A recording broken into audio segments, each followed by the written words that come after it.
Hello everyone. Today I will be discuss about Bihar special most important question.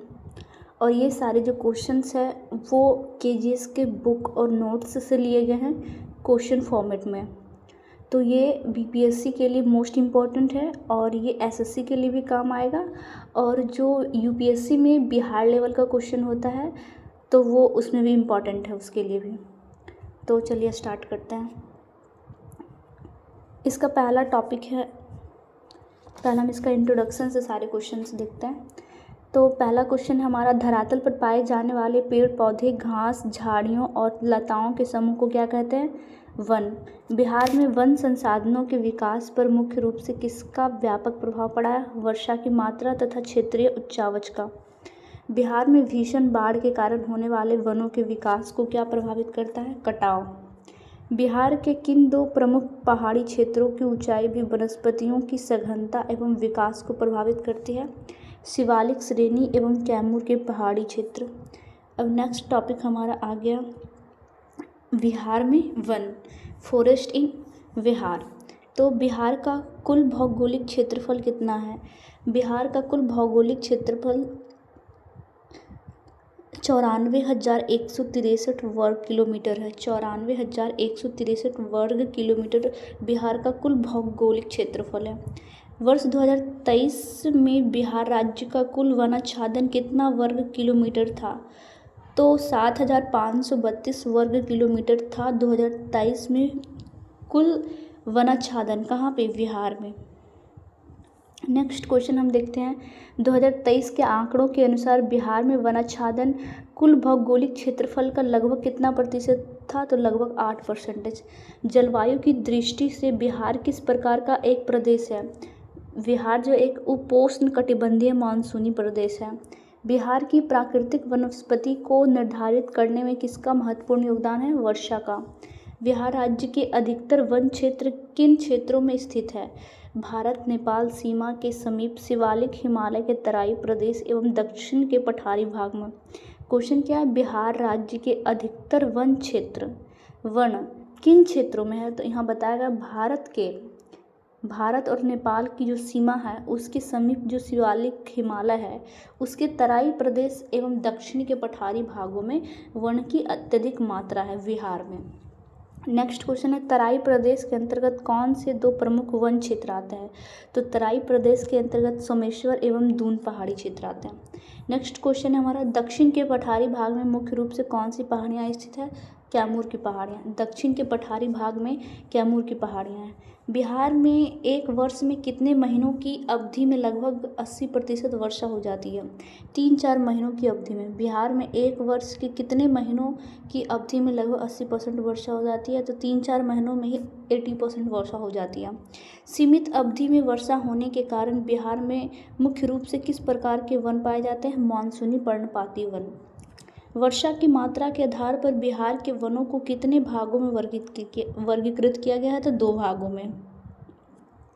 Next question है, वर्षा की मात्रा के आधार पर वर्गीकृत बिहार का जो 2 वन है वो कौन कौन सा है? तो पहला है आर्द्र पर्णपाती वन और दूसरा है शुष्क पर्णपाती वन। पहला कौन सा है? आर्द्र पर्णपाती वन और दूसरा है शुष्क पर्णपाती वन। ठीक है, अब हम नेक्स्ट टॉपिक देखते हैं, कलर चेंज कर लेते हैं।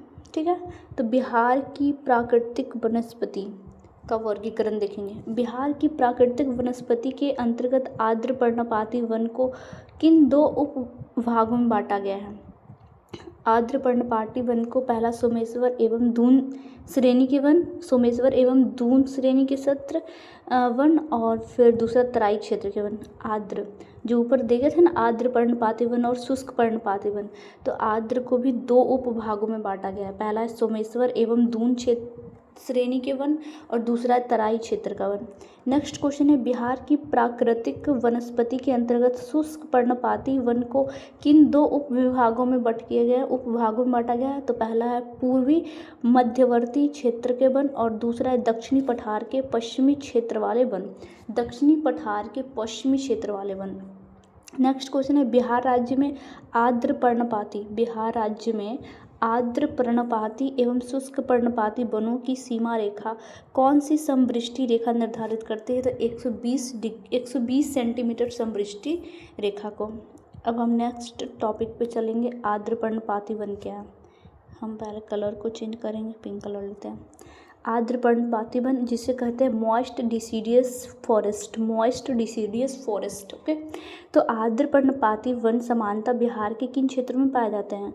तो इसका आंसर होगा जहां वार्षिक वर्षा 120 सेंटीमीटर से 200 सेंटीमीटर के मध्य होती है, वहां पे आर्द्र पर्णपाती वन पाया जाता है। ओके, आर्द्र पर्णपाती वनों के अंतर्गत कौन से दो मुख्य वन क्षेत्र आते हैं? तो पहला है सोमेश्वर एवं दून श्रेणी के वन क्षेत्र तथा दूसरा है तराई क्षेत्र के वन।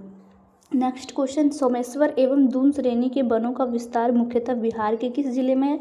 तो पश्चिम चंपारण में। सोमेश्वर एवं दून श्रेणी के वनों का विस्तार मुख्यतः बिहार के किस जिले में है? पश्चिमी चंपारण में। नेक्स्ट है, सोमेश्वर एवं दून श्रेणी के वन क्षेत्र में किस प्रकार के वृक्षों की प्रधानता है? तो साल, सेमल, खैर, शीशम आदि की वृक्षों का। सोमेश्वर एवं दून श्रेणी के वन क्षेत्रों में किस प्रकार के वृक्षों की प्रधानता है? तो साल, सेलम और शीशम आदि की। ओके, नेक्स्ट है, सोमेश्वर एवं दून श्रेणियों में ऊंचाई के कारण किस प्रकार की वनस्पति भी देखने को मिलती है? तो सवाना प्रकार की वनस्पति। सोमेश्वर एवं दून श्रेणी में ऊंचाई के कारण किस प्रकार की वनस्पति भी देखने को मिलती है? तो सवाना प्रकार की वनस्पति। ओके, नेक्स्ट है हमारा, तराई क्षेत्र के वन मुख्य रूप से किस अंतर्राष्ट्रीय सीमा के सटे क्षेत्र में पाए जाते हैं? तराई क्षेत्रों के जो वन होते हैं, तराई क्षेत्र के वन मुख्य रूप से किस अंतर्राष्ट्रीय सीमा के सटे क्षेत्रों में पाए जाते हैं? तो भारत नेपाल सीमा। ओके, नेक्स्ट हमारा क्वेश्चन आ गया, तराई क्षेत्र का कौन सा भाग इस प्रकार के वनों आर्द्र पर्णपाती से मुख्य रूप से आच्छादित है? तो उत्तरी पश्चिमी तथा उत्तरी पूर्वी भाग। बिहार के किन जिलों में आर्द्र पर्णपाती वनों की एक संकीर्ण पट्टी के रूप में विस्तार पाया गया है? पूर्णिया, किशनगंज, अररिया एवं सहरसा जिलों में। पूर्णिया, किशनगंज, अररिया एवं सहरसा जिलों में। पूर्णिया, किशनगंज, अररिया एवं सहरसा जिलों में। सहरसा तथा पूर्णिया के उत्तर सीमांत क्षेत्रों में साल वृक्षों के वनों के साथ और क्या मिलती है? पट्टियाँ। किसकी? वनों की पट्टियाँ मिलती हैं। नेक्स्ट क्वेश्चन है, शिवालिक के तराई क्षेत्र में प्राकृतिक साल के वनों की प्रधानता किस विशेष जिले में है? तो पश्चिमी चंपारण जिले में। शिवालिक के तराई क्षेत्र में प्राकृतिक साल के वनों की प्रधानता किस विशेष जिले में है? पश्चिमी जिले में। अब हमारा नेक्स्ट टॉपिक आ जाएगा शुष्क पर्णपाती वन, जिसे हम इंग्लिश में क्या बोलेंगे? Dry deciduous forest. क्या बोलेंगे? Dry deciduous forest. अब इसका क्वेश्चन देखते हैं, शुष्क पर्णपाती वन से कौन कौन से क्वेश्चन है हमारा। बिहार में शुष्क पर्णपाती वनों का विस्तार मुख्य रूप से राज्य के किन भागों में है? तो शुष्क पर्णपाती वन जो है पूर्व मध्यवर्ती भाग एवं दक्षिणी पठार के पश्चिमी क्षेत्र के भाग में, दक्षिणी पठार के पश्चिमी क्षेत्र भाग में और पूर्वी मध्यवर्ती भाग में। ओके, नेक्स्ट, शुष्क पर्णपाती वन बिहार के वैसे क्षेत्रों में पाए जाते हैं जहां वार्षिक वर्षा कितनी होती है? 120 सेंटीमीटर। बिहार के शुष्क पर्णपाती वनों में पाए जाने वाले प्रमुख वृक्ष कौन से हैं? प्रमुख वृक्ष जो है अमलतास, आबनूस, आंवला, शीशम, महुआ, खैर, पलास, आसन। इसमें तो 2-3 को हम जानते हैं, जैसे कि हो गया आंवला, हो गया शीशम, हो गया महुआ, हो गया, ठीक है। और ये 3-4 नाम मेरे लिए नया है, जैसे कि खैर, अमलतास और आबनूस, पलास, आसन, ये सारे नया नाम है मेरे लिए। बिहार के शुष्क पर्णपाती वनों में पाए जाने वाले प्रमुख वृक्ष कौन कौन से हैं? तो आमलतास, आबनूस, आंवला, शीशम, महुआ, खैर, पलास, आसन आदि। नेक्स्ट हमारा शुष्क पर्णपाती वनों के वृक्ष बहुतायत से कहाँ पाए जाते हैं? बहुतायत में दक्षिणी पठार के पश्चिमी भाग और पूर्वी मध्यवर्ती भाग में पाए जाते हैं। बिहार के किन दक्षिणी, पूर्वी और मध्यवर्ती पठारी जिलों में शुष्क पर्णपाती वन विस्तृत है? तो इसमें सबसे पहले जहाँ मैं रहती हूँ, मेरा डिस्ट्रिक्ट है ये जमुई जिला, फिर शेखपुरा जिला, बांका, बांका, नवादा, कैमूर, रोहतास, गया तथा औरंगाबाद। ओके, तो बिहार के किन दक्षिणी पूर्वी और मध्यवर्ती पठारी जिलों में शुष्क पर्णपातीपन पाया जाता है? तो जमुई, शेखपुरा, इधर जमुई इधर गया, इतना दूर, जमुई, गया, शेखपुरा, रोहतास, बांका, कैमूर, नवादा और औरंगाबाद। ठीक है, अब हम नेक्स्ट टॉपिक हमारा आ गया वनों का प्रशासनिक विभाजन। वनों का प्रशासनिक विभाजन, प्रशासन के द्वारा वनों का विभाजन। सुरक्षा की दृष्टि से बिहार के वनों को कितने श्रेणियों में विभक्त किया गया है? 3 श्रेणियों में।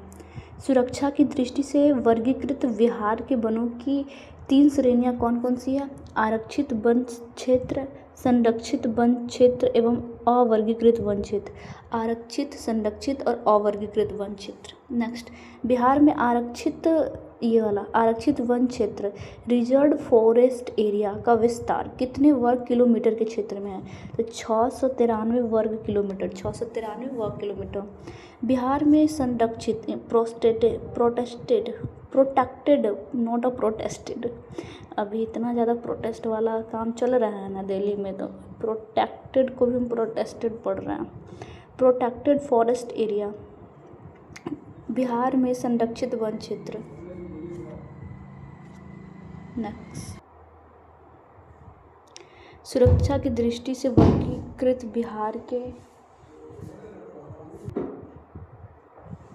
बिहार में संरक्षित वन क्षेत्र प्रोटेक्टेड फॉरेस्ट एरिया का विस्तार कितने वर्ग किलोमीटर में है? 5,779 वर्ग किलोमीटर में। बिहार में अवर्गीकृत वन क्षेत्र अनक्लास्ड फॉरेस्ट एरिया का विस्तार कितने वर्ग किलोमीटर क्षेत्रफल में है? 452 वर्ग किलोमीटर में। बिहार में अवर्गीकृत वन क्षेत्र अवर्गीकृत वन क्षेत्र का विस्तार कितने वर्ग किलोमीटर क्षेत्रफल में है? 452 वर्ग किलोमीटर में। वनों के प्रशासनिक विभाजन और उनके क्षेत्रफल के आंकड़ों का मुख्य स्रोत क्या है? वन स्थिति रिपोर्ट 2019। वनों के प्रशासनिक विभाजन और उनके क्षेत्रफल के आंकड़ों का मुख्य स्रोत क्या है? वन स्थिति रिपोर्ट 2019। नेक्स्ट हमारा है बीपीएससी के लेवल का मोस्ट इम्पॉर्टेंट प्रश्न। ठीक है, तो इसके लिए भी कलर पहले चेंज कर लूँ, कौन सा, येलो कलर ले लेती हूँ। बिहार में वनाच्छादन का प्रतिशत लगभग 8%। राष्ट्रीय वन नीति के निर्धारित मानक 33% से क्या दर्शाता है? बिहार में वन क्षेत्र की भारी कमी है। वाह, बिहार में वनाच्छादन का प्रतिशत 8% है, जबकि वन नीति के निर्धारित मानक बोलता है कि 33% होना चाहिए। तो ये क्या है? बिहार में वन की कमी है, इसलिए। बिहार का वह कौन सा एकमात्र जिला है जहाँ सोमेश्वर और दून श्रेणी के आर्द्र पर्णपाती वन पाए जाते हैं? पश्चिमी चंपारण। बिहार के उत्तर पूर्वी जिले जैसे किशनगंज और अररिया में आर्द्र पर्णपाती वन पाए जाने का मुख्य कारण क्या है? यहाँ वार्षिक वर्षा 120 सेंटीमीटर होता है। कैमूर और रोहतास के पठारी भागों में किस प्रकार की वनस्पति होती है? शुष्क पर्णपाती वन। बिहार के प्रशासनिक वन वर्गीकरण की सबसे अधिक क्षेत्रफल किस प्रकार के वनों का है? संरक्षित वन 5,779 वर्ग किलोमीटर में है। बिहार के प्रशासनिक वन वर्गीकरण में सबसे कम क्षेत्रफल किसका है? अवर्गीकृत वन क्षेत्र, ओनली 452 वर्ग किलोमीटर। किस समवृष्टि रेखा के पूर्व में सामान्यतः आर्द्र पर्णपाती और पश्चिम दक्षिण में शुष्क पर्णपाती वन मिलते हैं? 120 सेंटीमीटर समवृष्टि रेखा।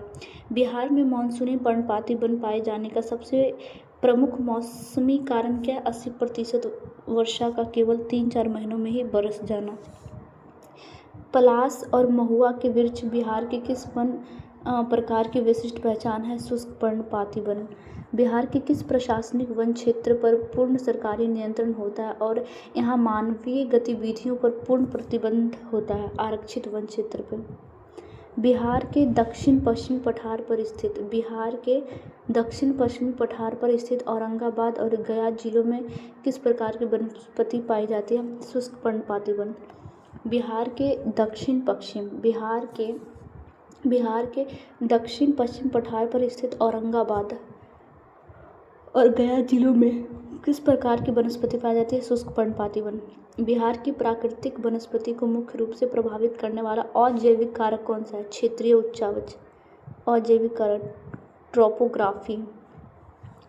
वन स्थिति रिपोर्ट 2019 के अनुसार बिहार के कुल प्रशासनिक वन क्षेत्र आरक्षित, संरक्षित और अवर्गीकृत का योग कितना है? 6,924 वर्ग किलोमीटर। 6,924 वर्ग किलोमीटर। बिहार के मैदानी भागों में वनों का घनत्व कम होने का मुख्य प्राकृतिक कारण क्या है? भीषण बाढ़ और उसमें होने वाले भूमि कटाव। सवाना प्रकार की वनस्पति की विशेषता बिहार के किस भौगोलिक क्षेत्र में दिखाई देती है?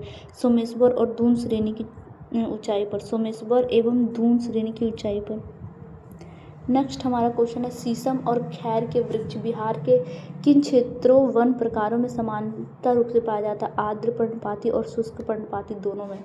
शीशम और खैर जो है आर्द्र पर्णपाती और शुष्क पर्णपाती दोनों में पाया जाता है। पूर्णिया और किशनगंज के वनों में किस वृक्ष की प्रधानता पाई जाती है? साल का। पूर्णिया और किशनगंज के वनों में किस वृक्ष की प्रधानता पाई जाती है? साल का। बिहार में मिलने वाला अमलतास और आबनूस किस वन वर्गीकरण के उदाहरण है? शुष्क पर्णपाती वन का। बिहार का कुल वनाच्छादन 7,532 वर्ग किलोमीटर, उसके कुल क्षेत्रफल 94,163 वर्ग किलोमीटर के सापेक्ष क्या राज्य की पर्यावरणीय स्थिरता के लिए पर्याप्त है? नहीं, यह मानक से बहुत कम है। बिहार का कौन सा क्षेत्र वन विहीनता या अत्यंत कम वन का श्रेणी है? बिहार का मध्यवर्ती मैदानी भाग। बिहार के किस जिले में भारत नेपाल सीमा के समानांतर तराई वनों का सर्वाधिक विस्तार है? पश्चिमी चंपारण में। यदि किसी क्षेत्र में वर्षा 110 सेंटीमीटर होती है तो बिहार की वनस्पति वर्गीकरण के अनुसार वहाँ कौन सा वन होगा? शुष्क पर्णपाती वन। बिहार में किस प्रकार के वनों को मानसूनी वन कहा जाता है? पर्णपाती वन को डिसिडियस फॉरेस्ट को मानसूनी वन कहा जाता है। किसको कहा जाता है? मानसूनी वन किसे कहा जाता है? पर्णपाती वन को। बिहार के पूर्वी मध्यवर्ती भाग के अंतर्गत आने वाले दो जिलों के नाम बताइए जहाँ शुष्क वन पाया जाता है। जमुई और शेखपुरा। जमुई अभी हम जहाँ हैं और शेखपुरा में शुष्क वन पाया जाता है। शुष्क वन ड्राई डिसिडियस फॉरेस्ट पाया जाता है। जमुई, शेखपुरा, बांका, नवादा, यहाँ तो है जम्मू से पूरा बांका, नवादा, कैमूर, रोहतास, गया और औरंगाबाद जिले में के पठारी क्षेत्र में विस्तृत है शुष्क पर्णपाती वन। तो यहाँ पर जम्मू शेखपुरा क्यों बोल रहा है? ये जम्मू शेखपुरा इसलिए बोल रहा है, ये बोल रहा है बिहार का पूर्वी मध्यवर्ती भागों के अंतर्गत आने वाला दो जिला जमुई और शेखपुरा जिसमें शुष्क वन पाया जाता है। खैर के वृक्ष का उपयोग मुख्य रूप से किस उपयोग के लिए? कच्चा माल तैयार करने के लिए होता है। कत्था तैयार करने के लिए। खैर के वृक्ष का उपयोग मुख्य रूप से किस उद्योग के लिए कच्चा माल तैयार करने में होता है? कत्था उद्योग। बिहार के वनों का सुरक्षात्मक वर्गीकरण मुख्यतः किस उद्देश्य से किया जाता है? पर्यावरण संरक्षण और प्रशासनिक नियंत्रण हेतु। बिहार के वनों का सुरक्षात्मक वर्गीकरण मुख्यतः किस उद्देश्य से किया जाता है? पर्यावरण संरक्षण और प्रशासनिक नियंत्रण हेतु। बिहार का कौन सा पठारी जिला अपनी शुष्क वनस्पति और कैमूर पहाड़ियों के विस्तार के लिए जाना जाता है? रोहतास और कैमूर। बिहार का कौन सा पठारी जिला अपनी शुष्क वनस्पति और कैमूर पहाड़ियों के विस्तार के लिए जाना जाता है? रोहतास और कैमूर। बिहार के उत्तर पूर्वी भाग में आर्द्र वनों के विकास का मुख्य भौगोलिक कारण क्या है? बंगाल की खाड़ी के मानसून से अधिक वर्षा प्राप्त होना। बिहार के किस वन क्षेत्र में पशु चराने और सीमित लकड़ी काटने की अनुमति सरकार द्वारा दी जा सकती है? संरक्षित वन क्षेत्र। बिहार के किस वन क्षेत्र में पशु चराने और सीमित लकड़ी काटने की अनुमति सरकार द्वारा दी जा रही है? संरक्षित वन क्षेत्र, प्रोटेक्टेड फॉरेस्ट में। बिहार में आसन और आंवला के वृक्ष मुख्य रूप से कहाँ उगते हैं? दक्षिणी पठार के शुष्क क्षेत्र में। बिहार में आसन और आंवला के वृक्ष मुख्य रूप से कहाँ उगते हैं? दक्षिणी पठार के शुष्क क्षेत्रों में। बिहार में मानसून की अवधि समाप्त होने पर वृक्ष अपनी पत्तियां क्यों गिरा देते हैं? बिहार में मानसून की अवधि समाप्त होने पर वृक्ष अपनी पत्तियां क्यों गिरा देते हैं? जल संरक्षण, बाष्पोत्सर्जन कम करने के लिए। जल संरक्षण और बाष्पोत्सर्जन को कम करने के लिए अपनी पत्तियां को ही गिरा देता है। जल संरक्षण और बाष्पोत्सर्जन कम करने के लिए, क्योंकि ज़्यादा पत्ती रहेगा तो स्टोमाटा के थ्रू ज़्यादा पानी का डिस्ट्रॉय होगा। नेक्स्ट, शिवालिक पर्वत श्रेणी का बिहार में विस्तार किस दिशा में है जहाँ आर्द्र वन पाए जाते हैं? उत्तर पश्चिम दिशा में। उत्तर पश्चिम दिशा में। वन स्थिति रिपोर्ट 2019 के अनुसार अवर्गीकृत वन विहार के कुल प्रशासनिक वन का लगभग कितना प्रतिशत है? लगभग 6.5%। बिहार का वह कौन सा पड़ोसी देश है जिसकी सीमा के साथ तराई वनों का सीधा संपर्क है? नेपाल। बिहार के किस जिले की सीमा झारखंड से सटती है और वहाँ शुष्क पर्णपाती वन पाए जाते हैं? नवादा, गया, बांका, जमुई। नवादा, गया, बांका, जमुई। बिहार के किस जिले की सीमा झारखंड से सटती है और वहाँ शुष्क पर्णपाती वन पाए जाते हैं? नवादा, गया, बांका और जमुई। बिहार के कुल भौगोलिक क्षेत्रफल 94,163 वर्ग किलोमीटर में वनों की कमी का एक बड़ा कारण क्या है? गहन कृषि और अत्यधिक जनसंख्या घनत्व। बिहार के उत्तरी पूर्वी आर्द्र वनों की पट्टी किन दो जिलों के उत्तर सीमांत तक जाती है? सहरसा और पूर्णिया। बिहार के उत्तरी पूर्वी आर्द्र वनों की पट्टी किन दो जिलों के उत्तर सीमांत तक जाती है? सहरसा और पूर्णिया। बिहार में पाए जाने वाले सेमल के वृक्ष का आर्थिक महत्व किस उद्योग में है? माचिस और पैकेजिंग उद्योग। हल्की लकड़ी में। बिहार में पाए जाने वाले सेमल के वृक्ष का आर्थिक महत्व किस उद्योग में है? माचिस और पैकेजिंग उद्योग। हल्की लकड़ी में। बिहार में ईसोसाइट्स शब्द का प्रयोग किस संदर्भ में किया जाता है? समवृष्टि रेखा में। बिहार में ईसोसाइट शब्द का प्रयोग किस संदर्भ में किया जाता है? समवृष्टि रेखा क्या होता है? समान वर्षा वाले स्थान को मिलाने वाली रेखा को समवृष्टि रेखा बोलते हैं। बिहार के किस क्षेत्र में वनों के विकास पर क्षेत्रीय उच्चावच का प्रभाव सबसे स्पष्ट दिखता है? शिवालिक के पहाड़ी क्षेत्र और दक्षिणी पठार पर। बिहार के किस क्षेत्र में वनों के विकास पर क्षेत्रीय उच्चावच का प्रभाव सबसे स्पष्ट दिखता है? शिवालिक का पहाड़ी क्षेत्र और दक्षिणी पठार। बिहार में पर्णपाती शब्द का क्या तात्पर्य है? आंसर, ऐसे वन जो वर्ष में एक बार अपनी पत्तियां गिरा देता है उसे पर्णपाती वन कहते हैं। बिहार में पर्णपाती शब्द का क्या तात्पर्य है? ऐसे वन जो वर्ष में एक बार अपनी पत्तियां गिरा देती हैं। बिहार के किस हिस्से में सबसे कम वर्षा होने का कारण शुष्क वनस्पति पाई जाती है? दक्षिणी पश्चिमी भाग में। बिहार के किस हिस्से में सबसे कम वर्षा होने के कारण शुष्क वनस्पति पाई जाती है? दक्षिणी पश्चिमी भाग में। बिहार के तराई वनों में मिलने वाली सवाना वनस्पति की मुख्य विशेषता क्या है? सवाना जो होती है लंबी घास और बिखरे हुए छोटे वृक्ष होते हैं सवाना। बिहार में वन संसाधनों के उचित प्रबंधन के लिए प्रशासनिक रूप से वनों को कितनी श्रेणियों में रेखांकित किया गया है? 3 श्रेणियों में। बिहार के गया जिले में पाए जाने वाले वन किस श्रेणी के अंतर्गत आता है? शुष्क पर्णपाती वन के। बिहार का कौन सा वन प्रकार जैव विविधता के मामले में अपेक्षाकृत अधिक समृद्ध है? आर्द्र पर्णपाती वन। बिहार का कौन सा वन प्रकार जैव विविधता के मामलों में अपेक्षाकृत अधिक समृद्ध है? आर्द्र पर्णपाती वन। जैव विविधता, क्या यहाँ पे एक टॉपिक आ गया? जैव विविधता मतलब बहुत varieties of animals and plants होंगे तो उस क्षेत्र को जैव विविधता वाला क्षेत्र बोलेंगे और वो क्षेत्र है आर्द्र पर्णपाती वन वाला। और आर्द्र पर्णपाती को बोलते हैं मोस्ट डिसीशियस फॉरेस्ट। बिहार के बांका जिले में किस प्रकार के वनों का विस्तार पाया जाता है? बिहार के बांका जिलों में जो है शुष्क पर्णपाती वन पाया जाता है। बिहार में 120 सेंटीमीटर से अधिक वर्षा वाले क्षेत्रों में कौन सा मुख्य वन पाया जाता है? 120 सेंटीमीटर से अधिक जहाँ वर्षा होगी वहाँ पे आर्द्र पर्णपाती वन पाया जाएगा। शिवालिक के सोमेश्वर श्रेणी में पाए जाने वाले वनों की मुख्य लकड़ी कौन सी है? साल, जिसे सखुआ बोलते हैं। शिवालिक के सोमेश्वर श्रेणी में पाए जाने वाले वनों के मुख्य लकड़ी कौन सी है? साल, जिसे सखुआ लकड़ी बोलते हैं। बिहार के वन स्थिति रिपोर्ट 2019 के अनुसार संरक्षित वन 5,779 वर्ग किलोमीटर, आरक्षित वन 693 वर्ग किलोमीटर से कितना गुना अधिक है? 8.3 गुना। नेक्स्ट क्वेश्चन, बिहार के मैदानी जिलों में प्राकृतिक वनों के स्थान पर किस प्रकार की वनस्पति अधिक पाई जाती है? कृषिजन्य या सामाजिक वानिकी वृक्ष। कृषिजन्य या सामाजिक वानिकी वृक्ष।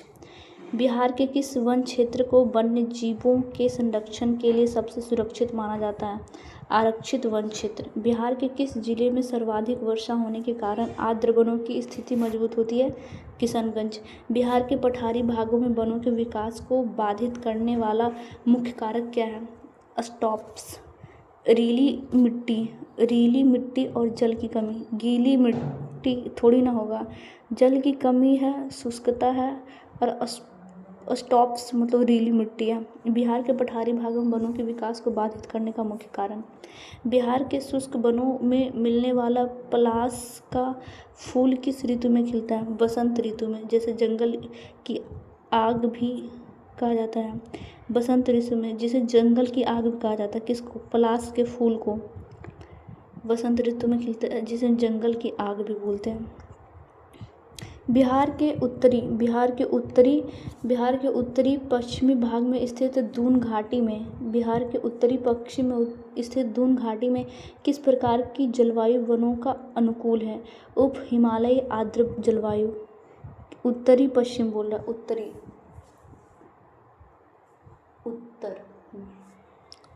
उत्तरी पश्चिम में उप हिमालयी आर्द्र जलवायु। बिहार के किस प्रशासनिक वन क्षेत्र में बिना अनुमति के प्रवेश और लकड़ी काटना कानूनी अपराध है? आरक्षित वन। रिजर्व्ड फॉरेस्ट में आप बिना परमिशन का लकड़ी नहीं काट सकते हैं। बिहार के पूर्णिया जिले के उत्तरी भाग में पाए जाने वाले वनों को किस श्रेणी में रखा जाता है? तराई क्षेत्र के आर्द्र पर्णपाती वन। बिहार की वनस्पति का स्वरूप मुख्य रूप से कैसा है? मानसूनी या उष्णकटिबंधीय पर्णपाती वन। बिहार की वनस्पति का स्वरूप मुख्य रूप से कैसा है? मानसूनी या उष्णकटिबंधीय पर्णपाती। वर्ष 2023 के आंकड़ों के अनुसार बिहार का कुल वनाच्छादन क्षेत्रफल 7,532 वर्ग किलोमीटर राज्य की पर्यावरण नीति के किस सुधार की ओर संकेत करता है? आंसर है वन आवरण में निरंतर वृद्धि और संरक्षण प्रयासों की आवश्यकता।